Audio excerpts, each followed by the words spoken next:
Okay, a statement from Coach and then take questions after.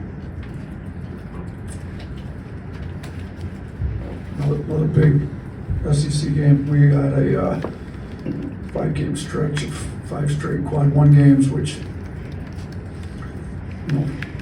it's a great opportunity. It's also, tough stretch, so we can look at it 2 ways. We're going to try to look at it as a great opportunity to improve our resume, play good teams, with Indiana State losing a couple and Oregon not staying in the top 50 in the net. I think we're down to only 2 quad 1 wins, so we got 5 of them in a row. We can get some more quad 1 wins, improve our resume. Now, the other side is you're trying to win the league, and we've got the toughest remaining schedule of all the contenders in the SEC, so we're going to play well. So told our guys that, but I think our non-conference schedule's prepped us for this run. We're going to have to come out and play well. We've got Florida twice in the next 5 games. We've got, we're on the road at Kentucky, we're on the road at Ole Miss, and then we got Tennessee at home. So we've got a tough stretch. Florida's very good.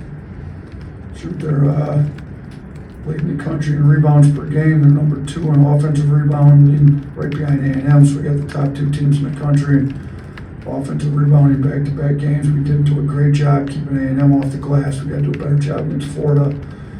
But they're going to have to guard us too. So we've got the number 1 offense in the country.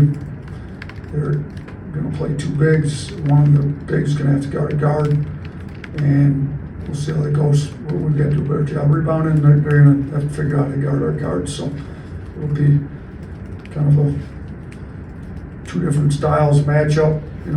Coach Golden's done a great job. It's 2 years at Florida, and he's got the program back. I think this is the first time since '07 that Alabama and Florida are playing each other. We're both teams ranked in the top 25. So it's good for us. It's good for our fans to have a home game like this. 2 top 25 teams. It's good for the SEC. But we gotta have to play well to win. Start with Blake. Yeah, Coach, you already mentioned it, but the offensive rebounding rate, after kind of the success that Texas A&M was able to have on the glass, even though you're all able to get to win, how have you changed any of your preparation in terms of being prepared for that? I'm just trying to continue to emphasize it. It's, we emphasized it before A&M, and we kind of made 3 points. We got to turn them over more so there's less shots to get rebounds. We didn't do a great job against A&M with that. We need to keep them off the glass. We didn't do a good job with that. They had 26 boards, but we also said when they do get a rebound, they don't get points for it. We still got to get stops. To give up 26 boards and to only get outscored by, by 5, I think, on second chance points was not bad. So I did think we did a decent job still getting stops. Like Garcia has 8 offensive rebounds, only scores 3 points total. We did a decent job continuing to play guard, not being deflated when you give up an board. So we're going to have to do that. Now, hopefully, the 26 boards we gave up against A&M is significantly reduced, and hopefully the turnovers, we can turn up. But, pulling, their point guard, kind of debate which one of their guys is their point guard, but Pullen, who plays a lot of point for him, is number 2 in the country in assist to turnover ratio. He doesn't turn the ball very much. So, it's not like this is a team that comes in turning it over a lot.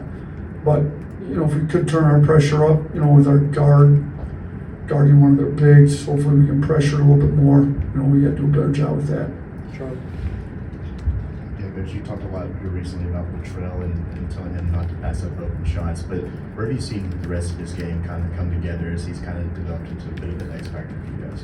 Yeah, so I think he's leading the league, and if you just look at SEC only games and then 12 games at 3-point percentage, so it's good he's not turning down too many open shots anymore since he leads the league in 3-point percentage. But as far as the rest of it, he doesn't turn the ball over either much. I mean, he's takes care of it. He's sound. He's solid.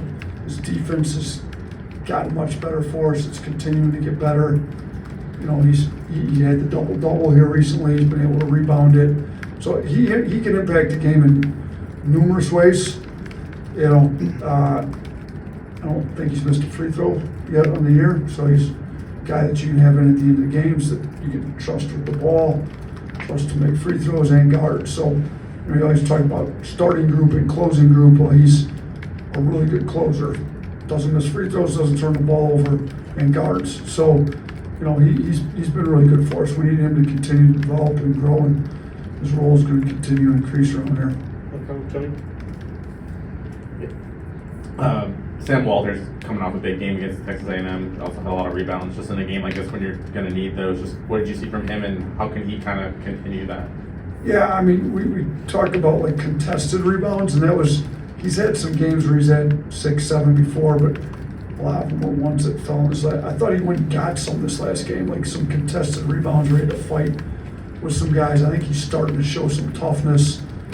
And shoot, as a kid that's been super skilled and also really skinny when he came in. I tell him, like, you put on 20 plus pounds. Now you got to figure out how to use 20 plus pounds you put on since you got here. I think he's starting to figure it out, like starting to actually enjoy some physicality with it. So as well as he shoots it, and I have told him too, like his defense has gotten significantly better here lately, and his rebounding, I wouldn't mind if you kept the offense going as well. You don't have to pick one or the other. You can be a really good offensive player and a good defensive player at the same time. So, if he can shoot it like he shot it here, and we know he's capable of shooting it and rebounding and continue to get better at his defense. I mean, he's a really good two-way guy. We can hopefully have an increased role as well.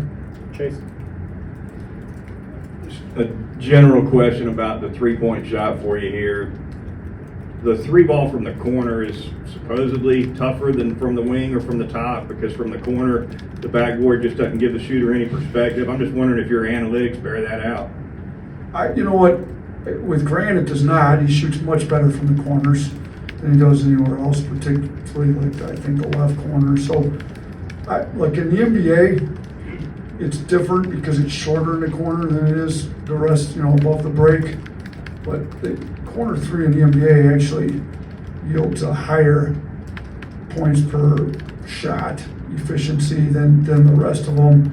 In college, I think guys have shot enough and been accustomed to it enough, and we work on the corner three enough that, and we feel like when you space the floor, you get more space by going to the corner. Guys help out more in other areas that might be more open in the corner. We shoot.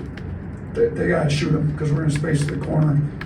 I mean, you kind of know how we play. We want to give as much space on the floor as we can. If you crowd up above the break to try to get a little bit better look instead of a corner three, it screws the spacing all up. So we're going to shoot them.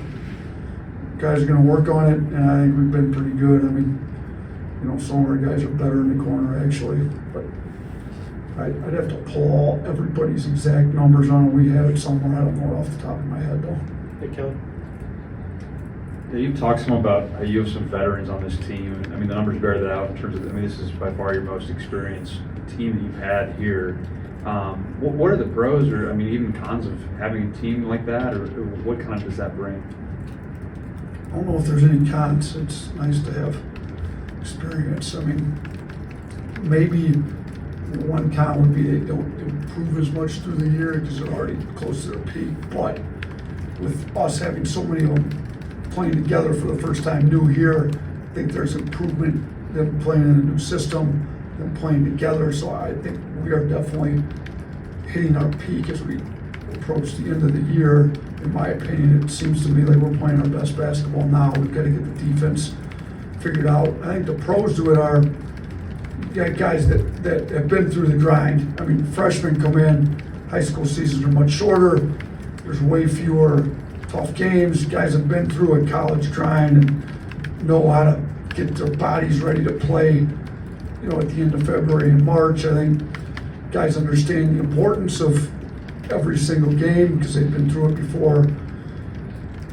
Experienced guys, I think, are able to bring it. Now, it's not always the case, but bring it on a more consistent basis. It's not, they can't just show up good one game and not the other, but I think there's some more consistency, if you will, with experienced players, and I think we're seeing a little bit of that too. So those are some of them that come to me off the top of my head. Anyone else? Yeah, I'm sure you saw the shot chart already against Texas A&M, but what does it mean, every shot kind of came either from 2 feet out or from beyond the three-point line? You mentioned with hitting your peak, how have you seen that kind of improve with players taking less of those, low percentage mid-ranges and sticking to the shots that you like to see? Yeah, I didn't actually see it. I remember one long two, right till I hit that one with his foot on the line, which is a little frustrating.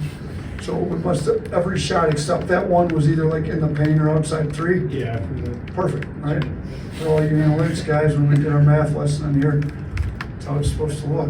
So, look, some guys come in playing in, every guy that transfers in comes in a much different system. There's not that many teams in college playing like we play. So it's not just telling them, it's them seeing how you generate these types of shots. Because before, a lot of college systems, the guy beats his man, there's a post player right there, but you kind of have to pull up and shoot it long too, because you can't get to the rim. With us, we don't have guys in the way, you can get to the rim. So it's them getting comfortable playing in the system. And look, people always say, you don't allow your guys to shoot mid-range. That's not true. We do. Because if you come and watch us practice in the summer, there's a lot more mid-range being shot. We allow them to shoot them.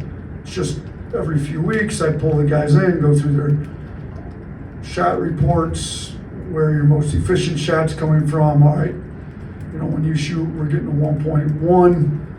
If you took a lot less, Brandon Miller, for instance, I think in like the summer and the fall was like at 34.5% of his shots were from non-rim twos. Well, by the time he got to conference play last year, only 12.8% or whatever, 12% of his shots were non-rim twos. So he had to learn how to play in the system, what's more efficient, and he made his game way more efficient. Now, he's taking a few more dry non-rim twos in the NBA. I mean, you got a shorter shot clock, you end up having to take some tough shots at that league, but I think we looked a couple of years ago, every NBA team, but maybe 80% of their shots had come from three and in the lane. So, I mean, every NBA team's got an analytics department that's talking to the coaching staff, and they're trying to figure out how to play the most efficient way. We're trying to figure out how to play the most efficient way.